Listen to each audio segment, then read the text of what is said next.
My question is about karma. So,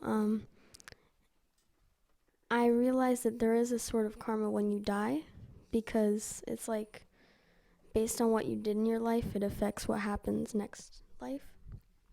But my question is there a karma in your lifetime? And how does that connect to consciousness?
Let's borrow Bernardo Kastrup's image or analogy of the whirlpool in the river.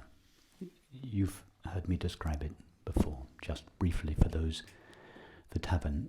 Imagine consciousness instead of an open, empty space. Imagine it as a vast river. The water of the river is the stuff of consciousness. And in various places in the river, the river coalesces into a whirlpool. So the whirlpool is a localization of the river. Just as we previously said, the cloud was a localization of the sky. So in this analogy, each of our minds is like a localization of consciousness, just as each whirlpool is a localization of the river. Now, each whirlpool is made out of the same river. Each whirlpool is just a temporary limitation of the river. And each whirlpool has a slightly different shape, a slightly different size, a slightly different configuration. Just as each of our minds is a slightly different shape. It contains slightly different thoughts and feelings, etc. But they're all made out of the same river of consciousness. Yes, and just as no particular whirlpool divides the river into separate parts, so none of our minds divide consciousness into separate parts or sections. It's a single flowing river, and each of our minds are precipitated within it. Now, the content of the whirlpool, that is the shape or size of the whirlpool, that is the content of our minds. It's made up of thoughts, images, feelings, sensations, perceptions. Yeah? So every single thought we have slightly alters the configuration of the whirlpool, just as every movement of the whirlpool affects the overall structure of the whirlpool. Yes?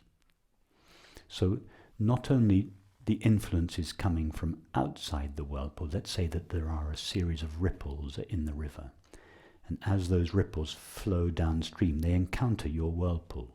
Those ripples will affect the shape of your whirlpool. Yes? Those are the influences that come into your mind from outside. Not from outside consciousness, but from outside your particular finite mind. So these are the influence that come to us. For instance, now, my words are like ripples from the river of consciousness that are entering your whirlpool and transforming it, albeit very slightly. There is a change in the configuration of your mind as a result of this conversation, just as when you asked your question, there was a change in the configuration of my mind. There was a ripple was sent through the river of consciousness from your whirlpool to mine. Yes? And so all of our whirlpools, all of our minds are affecting each other all the time. So just to comment on what you said about the effect of karma after death. Death, in this analogy, would be the dispersal of a whirlpool. The whirlpool loses its integrity. The form of the whirlpool disbands into the river. But the whirlpool doesn't just vanish.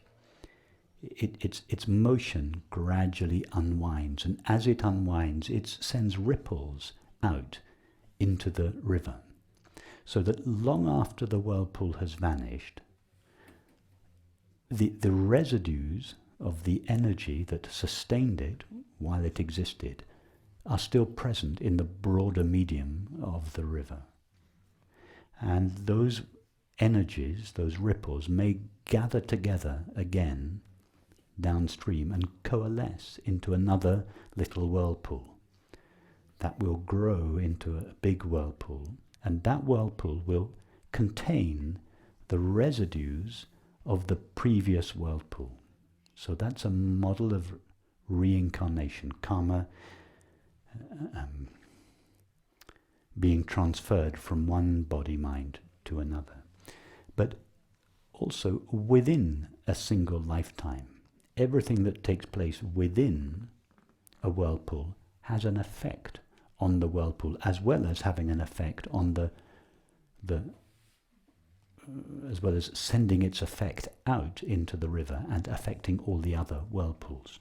So yes, every thought you have slightly reconfigures your mind and your body, because the mind and your body are one single indivisible system. So every thought we have, every feeling we have, leaves a trace. After the initial impulse, the initial thought vanishes, but it leaves like a mini ripple in our mind, which has an effect on the body. Every feeling we have has an effect on the body. And likewise, everything that happens to the body has an effect on the mind, because the body and mind are one system, that they're not separate. It's not really the body and the mind, it's the body-mind organism. So yes, both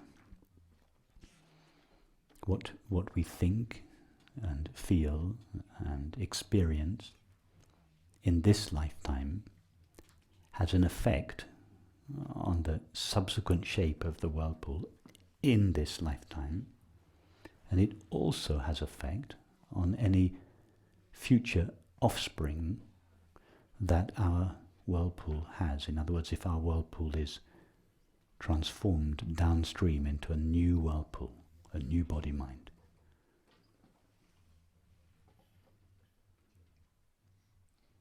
So that was a very long way of explaining the phrase, the maxim, we become what we think about. That's another way. In other words, what we take in fact, not just what we think about, but everything we take in, our thoughts, our feelings, our impression, it all goes into the make of us.